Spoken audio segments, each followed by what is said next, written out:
Good morning, everyone. My name is Tina McIntosh. I am the president and CEO of Joy's House. We're an adult day and caregiver support service located in Indianapolis, Indiana. Welcome to our Joy's House Joy of the Journey virtual town hall. In the next hour, and we are going to have you, out of here by 10 a.m., we're going to hear from 4 professionals from across the nation who care about family caregivers. We're going to talk a little bit about where we've been, where we are, and where we're going. I have a few housekeeping items before we begin. One, Doug Everidge is one of 12 passionate and compassionate individuals who serve on the board at Joy's House.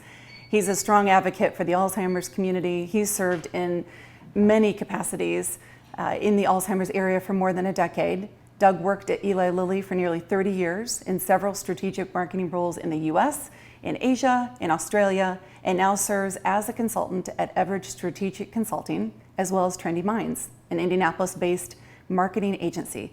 Today he's going to serve as our moderator for this Joy of the Journey virtual town hall and fundraiser. 2, if Doug, who is so very kind, has to cut someone short to keep us on our time schedule and on track, and you have a question or want more information, just email me personally at tina@joyshouse.org and I'll put you in touch with him or her. 3, do us a favor, if you're watching from Facebook, you're here live with us, comment. Let us know where you're from, let us know your connection to Joy's House. It's just fun for us to see where people are watching. 4, this town hall takes the place of our annual Joy of the Journey fundraising breakfast, and we're grateful you're here. We do ask that you please consider making a donation, and Doug's going to tell us a little bit more about that in a while. And 5, I think we're ready to begin. Someone who knows caregiving oh so well is Calvin. He lives the experience every day as a caregiver for his beautiful mother, and I ask that you watch this 2-minute video. It seems to me to be a family caregiver. Well, you know that your parents are aging and you know that it's a possibility, but I just really never saw that coming and never really anticipated it. And so I had never really even given it any thought. I just always saw my mom the way she always was. But then when circumstances changed and I had to become a caregiver, it was one realizing, now I'm not only a son now I've got to almost become a parent of my parent. I've got to do things for her that she always did for herself, things that many of us just take for granted. Simple things like making sure that we take the right amount of medication, simple things like making sure that we have food, making sure that we get her to appointments, get her to all the different. Hello everyone, I am Doug Everidge and I'm thrilled to be your moderator today for the town hall. I don't know if I'm a moderator or a virtual moderator, but anyway, joining us for a great panel discussion today are Sarah Renner. Sarah is the Director for the Division of Aging at the Indiana Family and Social Services Administration, where she leads efforts to support the Older Americans Act and access to long-term care options that enhance choice, autonomy, and quality of life. She has more than 20 years of experience of executive management that includes stakeholder engagement, policy development, program implementation, fiscal management, and disaster training. So welcome, Sarah. Next is Amy Goyer. Amy is the author of Juggling Life, Work, and Caregiving. She is a nationally known writer, speaker, and consultant specializing in caregiving and family issues. Amy serves as AARP's National Family and Caregiving Expert, columnist, and spokesperson, and moderates AARP's Facebook Family Caregivers Discussion Group. An often quoted recognized media authority and frequent guest on NBC's Today Show, with 35 years of experience in the field of aging, she began her career as a music therapist, which I think is very cool. She is passionate and champion for family caregivers and has been one her entire adult life, caring for her grandparents, her parents, sisters, and other family members and friends. So welcome. And then lastly is our own Teresa Bonner. Teresa is the family care manager at Joy's House in Indianapolis. She specializes in helping family caregivers navigate the journey of caregiving and is known for her understanding, resourcefulness, and her warmth, and I can attest to that. So welcome all. In a little bit, we'll also hear from Jan Doherty, actually a good friend of mine, and author of Travel Well with Dementia, but we'll hear from her in a minute. So let's get started here with our discussion. In the video that we just saw highlighting Calvin, a caregiver here from Joyce House Family, we heard him talking about caregiving with words like not being a son any longer or being a parent of a parent. Teresa, what else would you add to help define family caregiving? Well, just as Calvin mentioned in the video, the reality is that people don't always identify themselves as caregivers. And they often feel like they're simply fulfilling duties as a husband or a wife or a son or a daughter. And I know this because although I have worked in adult day services for many years, and even though I take care of my mom, I help to take care of my mother-in-law, their emotional needs and my mom's medical needs. It wasn't until recently when a coworker called me a caregiver that it caught my attention. I work with caregivers every single day, and I'm a caregiver myself, but I couldn't see it. So I would add that caregiving it's an assignment, and sometimes a challenging assignment. Thank you for that. And even though 1 in 3 of us in the US are caregivers, we don't necessarily know it. Do you think that during this time of COVID, specifically quarantine, has changed anything regarding caregivers? Sarah, how about you go first? Good morning, everyone. Thank you. COVID has taught us a lot at the Indiana Division of Aging about how slow we are with our processes, specifically in this time of the pandemic. We know we need greater flexibility and faster access to our services. So our speed around things like eligibility, service planning, initiating services with the chosen providers, it takes too long. So we're working on building a pilot that will hopefully decrease this length of time for caregivers and for their loved ones. And we're hoping to share that information with you very soon through your local area agencies on aging. The area agency for aging in the Marion County area and the surrounding counties is SECOA. So you may want to contact them to learn more about this new process. We've also learned that social isolation is a serious consequence of the COVID-19 pandemic. And we're working very hard to find faster ways to purchase technology devices for participants and caregivers, things like iPads, GrandPads, iPhones, and internet accessibility so that you're able to communicate with each other timely and as often as you'd like.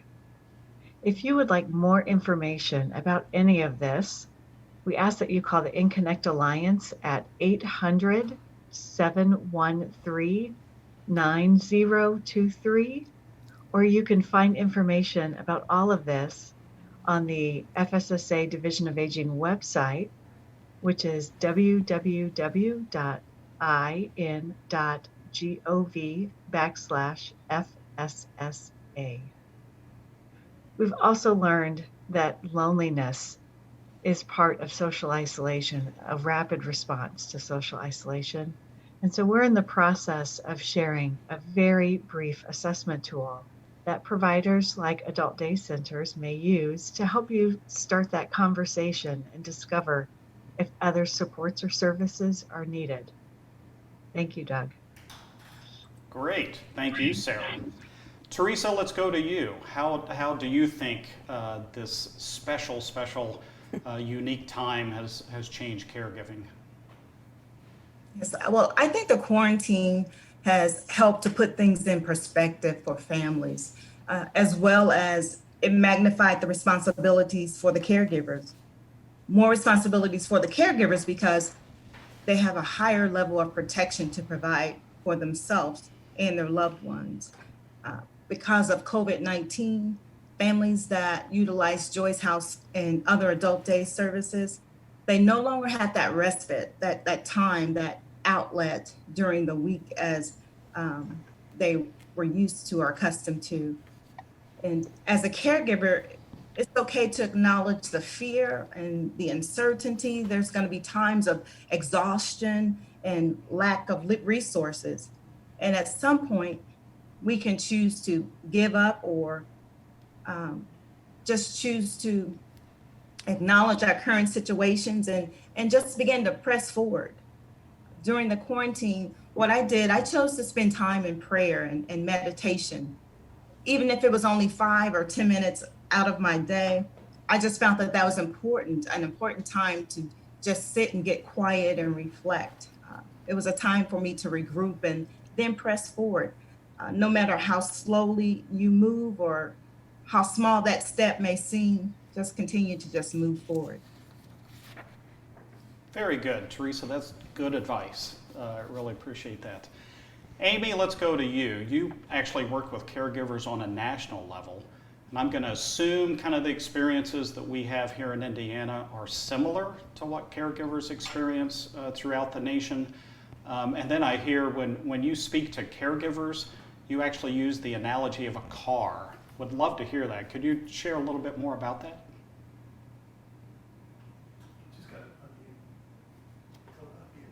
Hi, everyone. Thank you, Doug. And I want to thank Joyce House and AARP Indiana for inviting me to be a part of the panel today. I'm joining you from Arizona. I know you probably have some caregivers from around the country joining us today. So hello to everyone. You know, as you say, caregivers around the world really experience a lot of similarities. And one of the most common things is that caregivers put ourselves at the bottom of the list. And, you know, as Teresa and everyone has mentioned, I've been a caregiver too my entire adult life for my grandparents who are Hoosiers from Indiana, and my parents and my sisters. And I know from experience that, you know, you can get to a point where you don't realize you're getting to burnout. So I'll tell you, the car philosophy really is what worked for me. I had both my parents living with me. My dad had Alzheimer's. My mom had had a stroke and she'd fractured her spine, and, you know, pretty intensive stuff. I'm working full time. I'm traveling for my work. Craziness, right? And one day I was almost out of gas in my car because I just hadn't remembered to go get gas. And so I pulled up to the gas station, and you know that feeling like you're running on fumes and you just hope and pray that you get there without breaking down. And I made it, and I filled up the car with gas, and I was so relieved. And as I pulled out of the gas station, I realized, I thought to myself, you know, the car, it's so interesting. The car actually runs better on a full tank of gas. Well, duh, right? But that was really my aha moment. I thought, oh my gosh, I've been expecting myself to not only keep running on empty, but to be just as efficient. And that doesn't work for my car. Why would it work for me? So I started looking at it in a very practical way. It kind of gave me permission. And, you know, I like the oxygen mask analogy, that sometimes you have to put the oxygen on yourself first before you give it to someone else. But that to me is in a crisis. The plane's going down, right? Caregiving is a marathon. It goes on and on and on. You don't know when it's going to end. So it's something that you have to pace yourself. You have to keep putting fuel in so you can keep giving out. So I started looking at it as quick tank fillers, things that you can do really quickly. I made myself a cup of tea this morning. It might be getting a cup of coffee. I used to take my parents to doctor's appointments, but we would go through the Starbucks drive-through on the way home and get a cake pop and a lemonade or something for them and for me. It might be doing jumping jacks just to get a little bit of energy. I used to do that while I was waiting for my parents. It might be calling a friend. A lot of times it's just connecting with people. I think connecting with other caregivers is really important. I moderate AARP's Family Caregivers discussion group on Facebook, and you can find it just by going to Facebook and just searching in the search AARP Family Caregivers. And that group, it's amazing. We have about 4,000 caregivers in that group. And what I find is sometimes people just need to vent. You know, sometimes you just need to go in there and post something or get a little bit of feedback from someone. You might text a friend or you might make a quick phone call.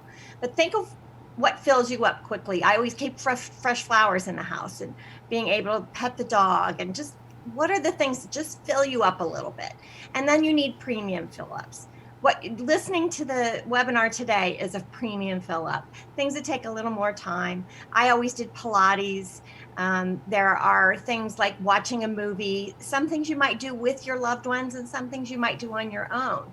But think about what gives you a little bit more of a lift. And then you have to have tune-ups. And the tune-ups are the hardest part to get because it's really time away from caregiving. And that, especially during the pandemic, is a little bit difficult. So we're encouraging people to be creative about what getting away really means. It might mean a mental break, like getting away and doing an online experience with someone from another country. Some Airbnb and some of those companies have been doing that sort of thing. You can tour a museum online. You can look at space pictures from NASA online.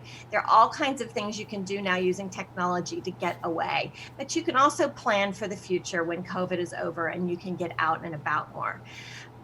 The last but not least is routine maintenance. And that is things that you do every day. That's going to your doctor's appointments. That's eating well, exercising. Sleep is my number one priority because when we're sleep deprived, we can't cope in any way, physically or mentally or emotionally. So think about those things that you have to do on a routine maintenance. These are things that you may be doing, but not aware of them. And so I started to become very consciously aware of what was filling me up and what was depleting me. And knowing that when I had some depleting things, I needed to fill back up a little bit more. So try that. It's just a practical way to look at it. We have lots of great resources on how to take care of yourself, as well as how to build a team. You don't have to do this alone. It's really okay to accept help and to seek help. At aarp.org/caregiving, where you can connect with other caregivers and you can get tips and tools. And I write a column there. There's videos and all sorts of supports for you. So just remember, it's not selfish. It's just practical to take care of yourself while you're caring for others so you can do a better job. Amy, that is great. I know when I fill my tank up on my new car, I'm going to be thinking about those ideas. Those are the best analogies, those practical ones that kind of we can weave into everyday life. So thank you for that. Let's take a timeout now so that we can hear from Jan Doherty, ironically, who's also from Phoenix. She spent well over a decade at the Banner Alzheimer's Institute in Phoenix. She has many details and honors that we could put behind her name. I'll just mention a couple. She was named Gerontologist of the Year by Arizona Geriatrics, and she's the author of a new book called Travel Well with Dementia, Essential Tips to Enjoy the Journey. You can get it on Amazon. Tina was able to connect with Jan a few days ago from her home. You know, people started to do some traveling again, but the biggest thing is we've got holidays approaching. And so I know a lot of plans are being made with family and friends, and I'm wondering if there's a way for caregivers to involve those family and friends as the planning begins for that travel. Yes, Tina, you know, this is so important to get family and friends involved right from the get-go. And, you know, we're making these visits, whether they're coming to us or them, because we want to stay connected with them. But if family and friends aren't involved in the 24/7 of living with someone with a chronic condition like Alzheimer's disease or related dementia, they probably don't really understand what's going on. So it's so imperative that we have very open and honest communication, kind of letting them know what the situation is and how they can be helpful, and particularly specifics if there are behavioral expressions perhaps that occur on a daily basis, helping family and friends understand what it means and how that they're able to help you and help your loved one. And, you know, we want to focus on strengths and remaining abilities, but I think the more specific we can be about the needs that we have and our loved one have, the more likely we are to create a situation where we're feeling success. The other thing in the planning process is asking family and friends, help me think through a plan B. So if the day isn't going so well, so we wake up and dad is just not in a good place, or the weather happens that we were going to have this get together outside because we wanted to socially distance and the kids were coming home from college, and now we have to be inside. What could be our backup plans so we can all still enjoy this time together? And I think those begin really important discussions that will help everyone to succeed. Yeah, I find a lot too, not taking things personally, right? If your family says something or does something or reacts a certain way, just not taking things personally. It's advice I need for myself about a lot of things too. But are there times, Jan, in your opinion, when people just shouldn't travel? There certainly are, and I break it into kind of three different areas: the affected person, the care partner, and then other family and friends. So let's start with the person living with dementia. So certainly as the disease progresses and there's greater confusion, particularly when there's greater confusion at home, when the person is home and demanding to go home and they are home, or perhaps you leave to run errands and you come back home and the home looks unfamiliar, or they're just easily upset, or they tend to wander away, and that's something we shouldn't or can't manage. That becomes a challenge if we're thinking about flying and we have a family member that won't wear a mask. This is not a time to be taking a plane because there's just a no tolerance rule.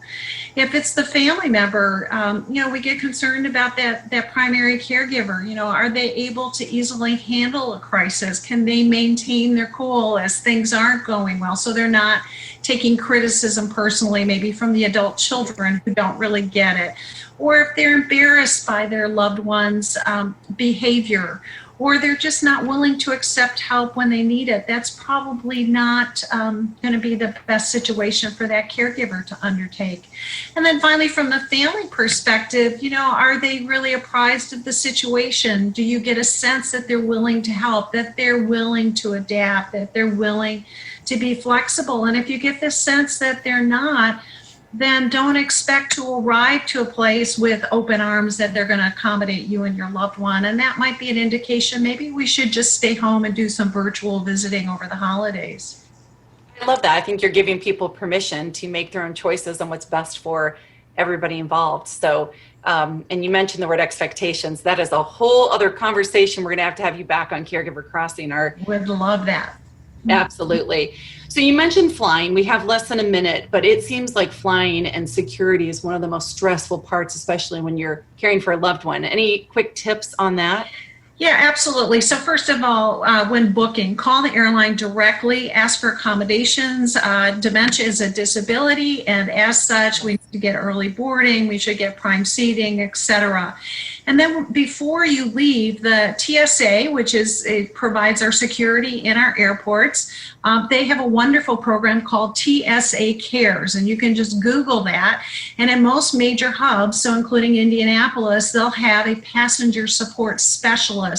And by providing this information 72 hours in advance over the phone or through the internet, they will greet you at the airport, even at the ticket counter as you're checking in. You don't need a wheelchair. They'll walk through with you. And so they're really there to help navigate this person who needs added time and added patience. And boy, that can just take a load off of the shoulders, who's often feeling very stressed as well. So I had excellent program. It is underutilized because we have dementia as a disability, and it is. And these folks are there to help. I have had just wonderful experience. So TSA Cares is just an imperative service that we all need to know and utilize more often. I've been doing this for 21 years. I had no clue. Jan, we have got to let you go right now, but great information. Thank you so much for sharing your experience, your knowledge with us, and we wish you the best of luck with your book. We've been sharing that with people too. So thank you so much. You have a great day. Thank you, Tina. A big thank you to Jan and Tina for capturing that interview a few days ago. It was so good to see Jan. She's great. I'm going to call your attention now to the banner at the bottom of your screen. Hopefully you can see that. You are here today because you care about family caregivers. Joyce House cares too. And today we'd like to make it super easy for you to make a donation to help them as they continue to help so many others. You can either click on that link below or log on to joyshouse.org and click Give Now. Thank you so much.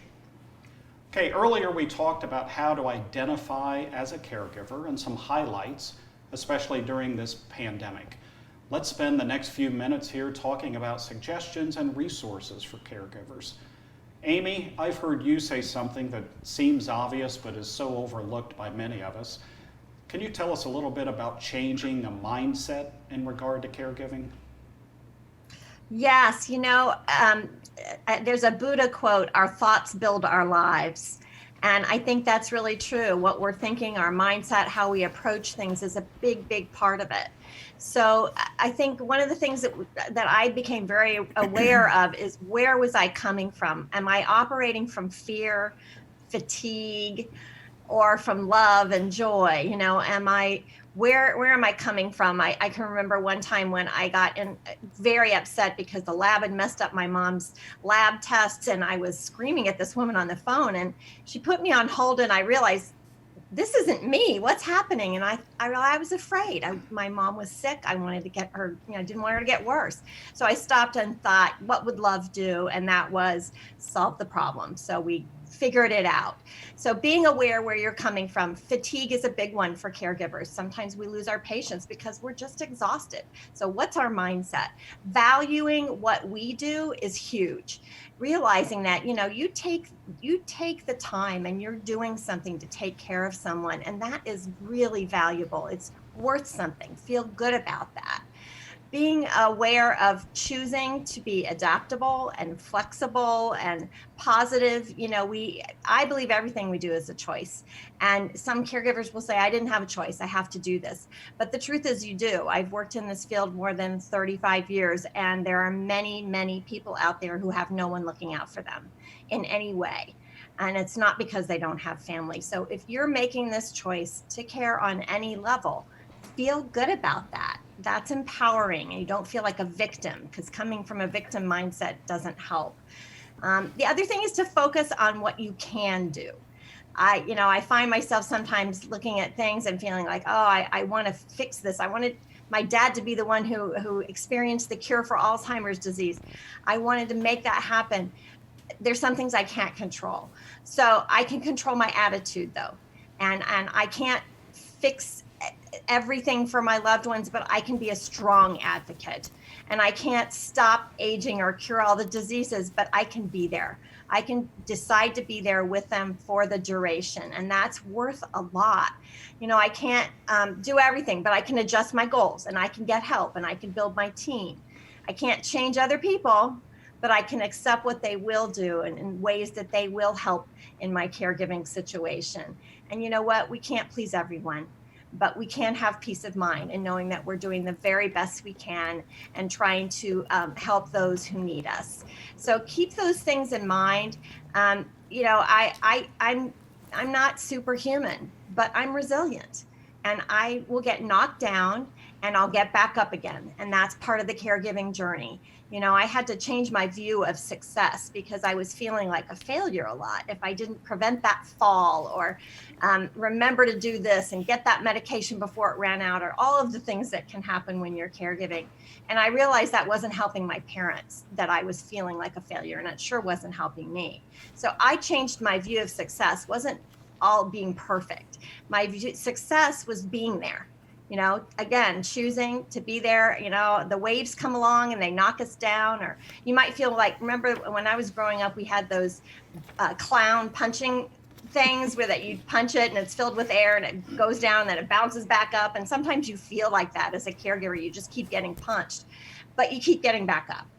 And that's the thing. That's success, is being resilient, being there. And, the vast majority of caregivers do look back and say it was a positive experience. I hear this over and over and over again. So just try to keep your mind on what are the things you're going to feel good about in your caregiving experience. And just remember that you are enough. You don't have to be perfect. You are enough. That is great. I love the clown punchy bag thing. I'd forgotten about that. I used to have one as a kid. I enjoyed that. So thank you for that. Sarah, you clearly have your finger on the pulse of caregiver issues here in Indiana. I know a lot of people have recently come together in our state to kind of be part of a resolution to address some of these issues. Can you share just a little bit about that and specifically what you see Joy's House role? Thanks so much.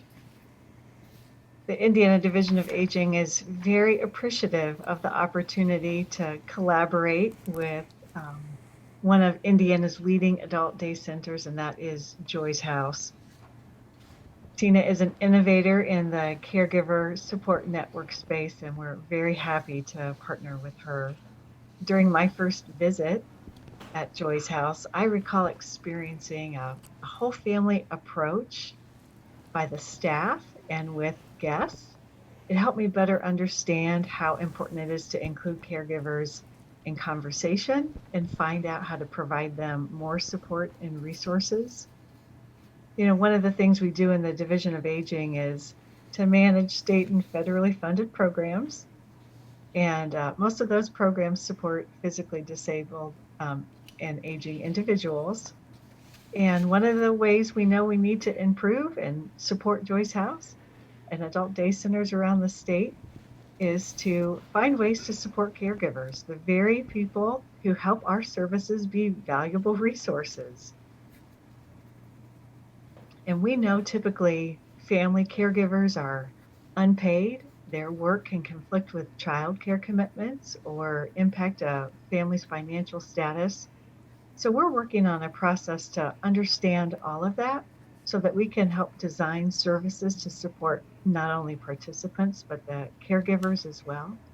So by chance, if you receive a survey from us, would you please share your needs, your concerns, and your wisdom so we can better help integrate resources for you and for Joy's House in Indiana.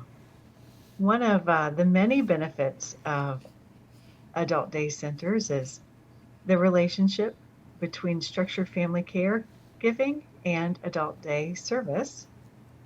If you are a caregiver, you need to go to work during the day perhaps, or you just need some time away, an adult day center is a perfect place for that loved one to receive care, participate in activities, and great socialization. And we recently realized that we are missing a very important person and who may provide structured family care and possibly utilize adult day service, and that's the spouse. So we've now included a spouse as someone who may participate in the service of structured family care, which means being paid to provide that service. And you're also able to hopefully utilize a service like Adult Day for respite time so that you may not experience burnout or compassion fatigue. Again, if you'd like more information about any of that, SACOA is the area agency on aging in your area. And I know Joy's House can provide more information as well, or you can utilize that 800 number that I mentioned earlier. Again, it is 1-800-713-9023. Thanks so much. Great. Sarah, thank you. I really appreciate everything that's going on with these efforts. It's going to have such a positive impact on the state of Indiana. We really appreciate that. Teresa, any other words of wisdom before we start wrapping up for the day? Yes, I would just like to remind those that are providing care for someone to make sure that they're taking time out to do self-care. I've learned that if we're not healthy mentally, emotionally, physically, or spiritually ourselves, then we're not much good for anyone else to assist in care. So it's very important to take that time out to do self-care. And Amy gave us some great examples of what that looks like. Lastly, it's okay to ask for help. It's okay. There's a lot of resources out there, and people are standing by ready to answer that call. Excellent. Good advice. Good advice. Panel, we really appreciate everything that you shared with us. We appreciate you being here. You guys did a great job. I think it's now a perfect time to loop Tina back in. Hello, Tina.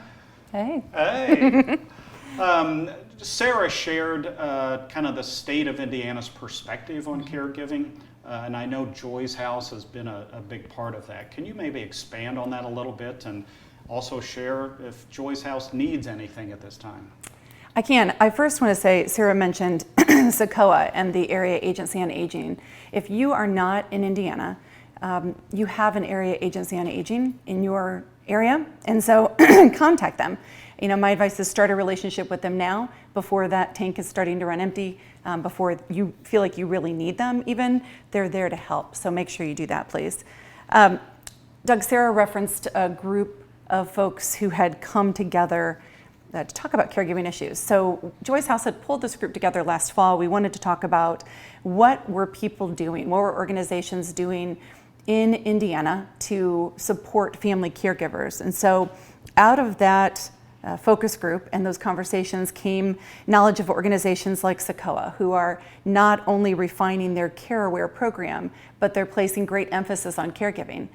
Or our friends at KB, who are exploring calendars and caregivers and have some exciting things coming up. But collectively, the group, we talked about what do we need to be doing, and does Joy's House have a part in that? And the group decided that yes, Joy's House does, and collectively supported and encouraged us to do what we do best, which is use experience and collaborations and innovation and conversations with folks like you to come up with something new and needed. This is, you know, there are times when we have to start making things up to fill the need. And really that's what I feel like we all do most of the time, is try and figure out what is it that's needed and how can we help. And so with the backing of these statewide leaders in the industry, that's what we're doing. Such as, any more examples? Okay, so such as a digital platform for family caregivers, and we'll be able to share more about that first quarter of next year. We're working on the first phase of that now. We have the expansion of our care kits. These are binders full of information to help caregivers keep everything organized in one place, gives them foundational information. I always say it's kind of like going through a Caregiver 101 course. And we're bringing back Caregiver Crossing. That used to be a very successful radio show for us. But at this time, it's going to be a weekly podcast starting mid-October. We're really excited about that. And there's some other things in the works too, but the world is changing. I mean, the world's changing quickly. We're doing our best to morph into who caregivers need us to be, and make sure they have the proper support and education. So we want Joy's House to provide what they need, even in times when maybe they don't know they need it. Oh, great. What about needs? Does Joy's House have any specific needs at this time? Yep, we sure do. Donations is the first thing that pops into my mind, and we do need donations. You know, if you're an individual who can make a donation to Joy's House, you can click on the link that is coming below, or simply go to joyshouse.org and click on Give Now. You can do that at any time.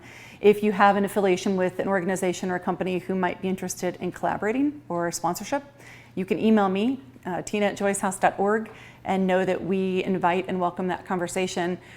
Or if you're at the store and you want to buy extra paper towels or reams of paper, we have a wish list on our website, and we have needs for all of those, you know, everyday things to keep our organization going.